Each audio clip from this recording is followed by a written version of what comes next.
This might be an interesting conversation. Right. So what do you guys think about the fights being canceled? Peterson Khan, Berto Ortiz due to steroids. Hold on. First of all, who wants to start? Can I start? No, you can start. You gonna be long. You gonna be like long-winded. Go ahead, do your thing, man. I'll be 2 minutes.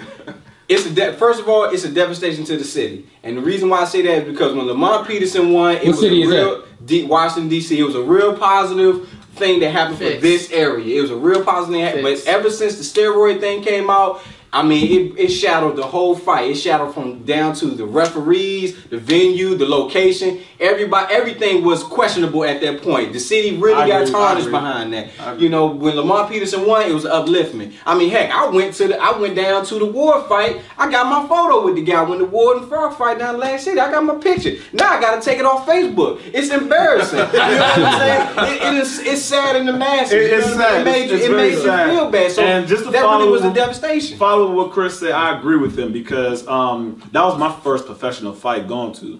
And which fight? The Lamont Peterson versus Amir Khan won at the convention center.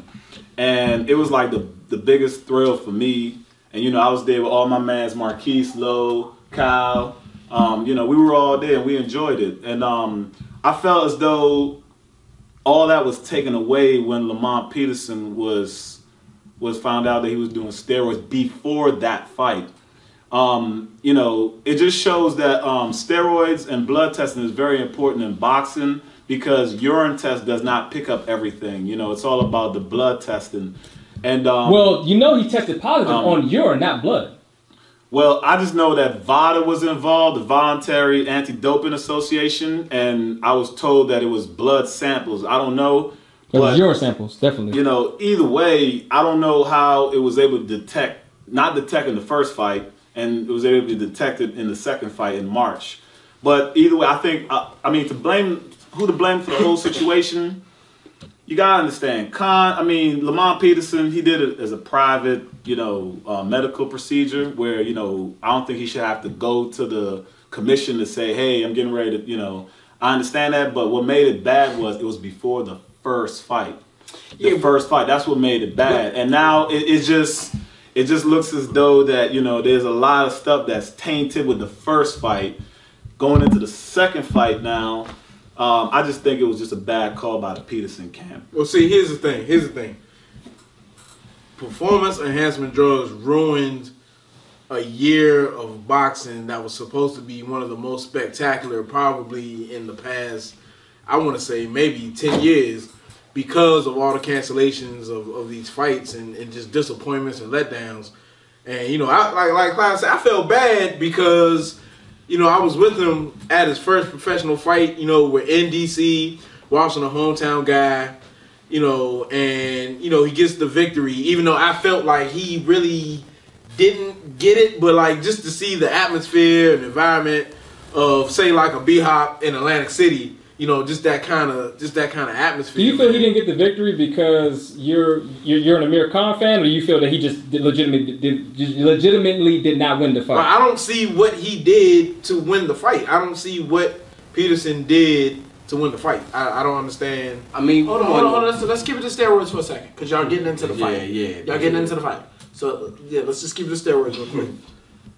Like I said, steroids is the reason why a lot of these fights are getting canceled because of injuries and different things like that. They're either getting popped or they're getting hurt. It's been going on for a lot longer. Just guys now are starting to really get caught up on it because I think due to time, you know, testing could have gotten stricter or whatever, or it's been better technology, better ways of finding out who's doing what. But I'm the same way with him. Just real quick, I'm not going to get on the fight. I feel like Amir Khan did win as well. I think he got a hometown victory. And I think he needed steroids and whatever pads he could get in the second fight. But that's the sad thing about it. Even though you're on, you know, a steroid, you still, you know, why couldn't you...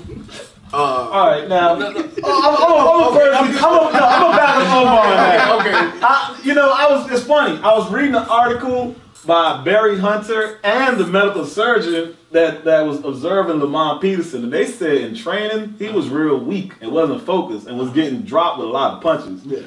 And then that Amir Khan fight, Amir Khan was hitting him with all types of shots. And now that I think about it, I don't know, man. Well, back to the steroids issue. Yeah. Let me first say that, as I understand it, it wasn't steroids. It was just high testosterone levels. That's what he got caught with because he had the testosterone. They also claimed it to be synthetic. Yes, yeah. And from what I understand, it's a natural procedure.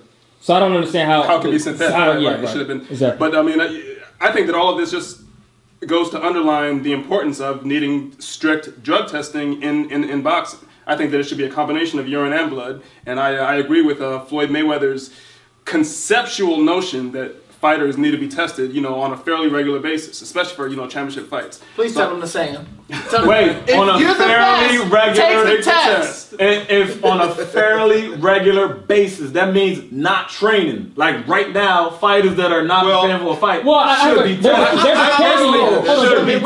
I personally think that there's a caveat with that because if you're in the sport of boxing, they should randomly be able to test you at year-round. See, but here's the caveat with that because the sport of boxing isn't like the NFL, is not like the NBA where where there's a season. There's a season, right? There's no boxing season. There's so a fighter could fight tonight and never fight again. But if you say randomly blood tested, randomly can be season round, year round. I think if you do randomly testing right before a fight during training, I think it should be during training. You can take steroids months before a fight, and then not take it while training, and it won't be detected.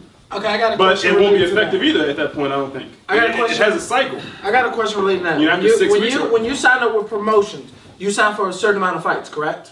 You sign up for most likely, usually years. Okay, fights or years. It's usually fights. Okay, it's fights or years. So fights or years, right? In the case of that, if you sign for a certain amount of years, then you are open to testing at any point throughout the duration. It doesn't matter if you do not fight at all. You should be tested. If it's certain. So do you agree with me or no? I totally agree with you. So what do you?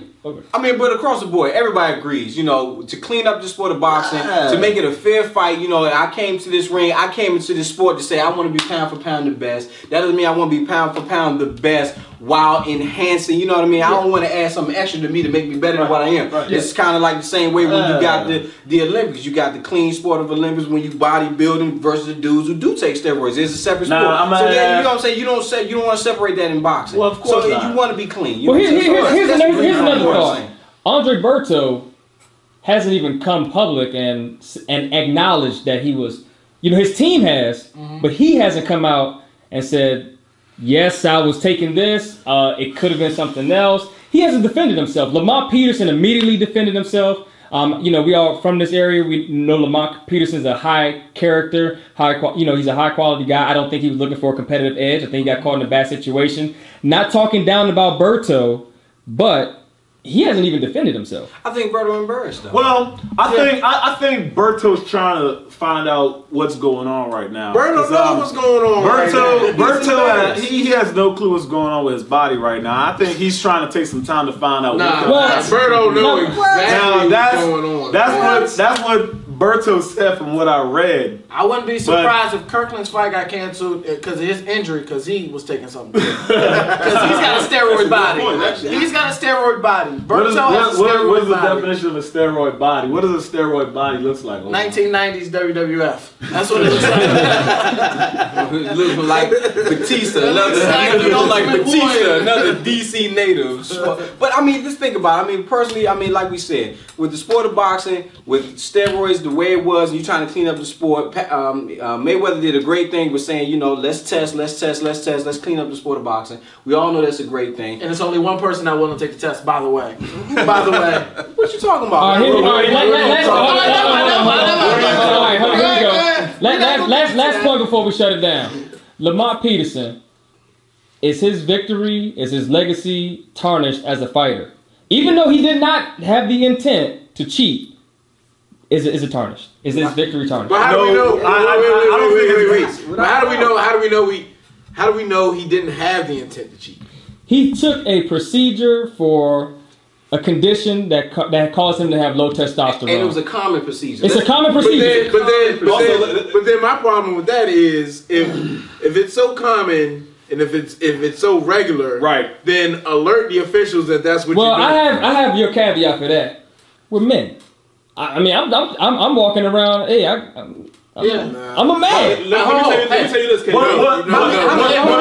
You're putting something forward and alien. What I think that tainted the whole situation. That's not normal. How many dudes publicly say, yeah, before I met up with these shorts when with the club, I got some ginseng at the 7-Eleven. Nobody actually admits to that. It doesn't matter. He's not a professional fighter about to go into a fight. You should know. You need to. You about to go into a fight. What tainted the whole situation was this was a procedure done before the first fight. And nothing was detected. Everything just went unsaid. But until the situation came up, Lamont Peterson took a while to get back to the commission. The commission didn't want to go public with it. They wanted to know him to file more documents about his procedure, and it was taking a while. So his not his financial advisor, it was one of his I guess sub promoters besides Barry Hunt, decided to go public with it because they wanted to say, you know what, we're not going to go through all this. We're going to protect our fighter's reputation, and we're just going to drop out of the fight. But you know what? Now, but above all that right there, you know what I'm saying? But what all right, one second, close it out. Yes or no? Is career tarnished? Let's go around. One word. I don't think his career is tarnished because Lamont Peterson is going to come back to boxing and he's going to fight at 147. And I think him and Amir Khan are going to end up running into each other again. That fight is still on the table. All right. At 47. No. Maybe. That fight is definitely on the table at 47. That was one of the best fights of the year last year. Well, first, let me say that I think that his victory over Amir Khan may be tarnished. His legacy, I don't think it should be tarnished. But his victory over Amir Khan may be tarnished. Maybe that.